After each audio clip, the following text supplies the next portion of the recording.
सोचिए जरा, एक पल में सब कुछ ठीक है और अगले ही पल पूरी दुनिया तहस नहस हो जाती है। आपदाएं कभी बताकर नहीं आती, पर इनसे एक कदम आगे रहने का एक तरीका है।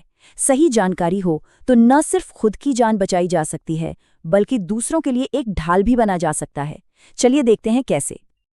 ये लाइनें सिर्फ शब्द नहीं हैं, ये अनगिनत सच्ची कहानियों की एक झलक है। जब मुसीबत आती है तो सिर्फ पानी का स्तर नहीं बढ़ता, लोगों की हिम्मत भी बढ़ती है। और ये हमें याद दिलाता है कि हमारी असली ताकत एक दूसरे का साथ देने में ही है। तो सवाल ये है कि आखिर ये आपदा होती क्या है।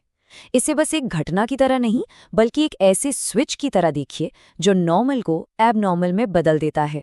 मतलब ये कोई ऐसी वैसी मुश्किल नहीं है, ये एक ऐसा बड़ा संकट है जिससे निपटना किसी एक इंसान या परिवार के बस में नहीं होता। इसका असर पूरे के पूरे समाज पर पड़ता है। अच्छा, तो इन आपदाओं को ना मोटे तौर पर दो हिस्सों में बांटा जा सकता है।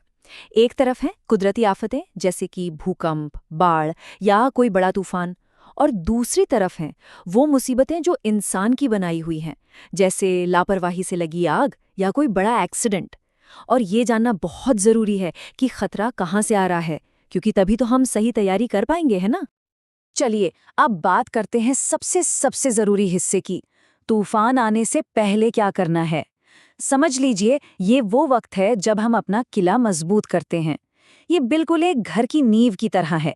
नींव जितनी पक्की होगी, इमारत उतने ही बड़े झटके झेल पाएगी। और एक बात गांठ बांध लेनी चाहिए, तैयारी में लगाया गया हर एक मिनट मुसीबत के वक्त घंटों की तकलीफ बचा सकता है, और जाने भी। सवाल ये नहीं कि तैयारी करें या ना करें, सवाल बस इतना है कि कब करें। और इसका जवाब हमेशा एक ही होता है, अभी। इंतजार करना कोई प्लान नहीं होता। तो तैयारी का ये जो पूरा खेल है ना, वो बस 3 सिंपल स्टेप्स का है। पहला, अपने इलाके के खतरों को समझना कि यहाँ बाढ़ का डर है या भूकंप का। दूसरा, जरूरी सामान तैयार रखना जैसे खाना, पानी, फर्स्ट एड किट। और तीसरा, एक एक्शन प्लान बनाना कि अगर हालात बिगड़े तो करना क्या है और कहाँ जाना है। देखिए, सारा जरूरी सामान एक बैग में आ सकता है ना, पर जो सबसे काम का औजार है वो उस बैग में नहीं मिलेगा, वो तो यहाँ हमारे दिमाग में है। सूझबूझ, धैर्य और एक शांत दिमाग ही हमारी असली सुपर पावर है। जब हर तरफ अफरा तफरी मची हो ना, तो एक ठहरा हुआ मन ही सबसे महफूज जगह होती है। ठीक है, तो तैयारी तो हो गई, लेकिन क्या हो जब असल में वो मुश्किल की घड़ी आ ही जाए। तो ये है सर्वाइवल गाइड उस वक्त के लिए। तो सबसे पहले बात करते हैं भूकंप की। जरा सोचिए, जब पैरों के नीचे की जमीन ही हिलने लगे, तब हर एक पल, हर एक फैसला जिंदगी और मौत का सवाल बन जाता है। ऐसे में सबसे पहला फैसला इस पर निर्भर करता है कि कोई कहाँ है। अगर इमारत मजबूत है तो अंदर ही रहना है, किसी मजबूत टेबल या डेस्क के नीचे छिपकर उसे कसकर पकड़ लेना है। और अगर इमारत कमजोर लग रही है तो संभल कर बाहर निकलना है। और एक बात, लिफ्ट तो भूल कर भी इस्तेमाल नहीं करनी, हमेशा सीढ़ियों से ही नीचे उतरना है। मकसद एक ही है, किसी खुली जगह पर पहुंचना जहां ऊपर से कुछ भी गिरने का डर ना हो। अच्छा, अब आते हैं आग पर।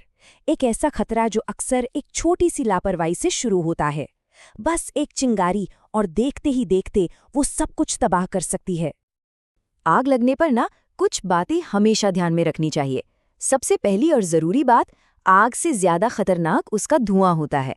तो बाहर निकलने के लिए हमेशा नीचे झुककर रेंगते हुए चलना है, क्योंकि साफ हवा जमीन के पास ही मिलती है। दूसरी बात, अगर कपड़ों में आग लग जाए तो घबराकर भागना नहीं है, बस 3 शब्द याद रखने हैं, रुको, लेटो और घूमो।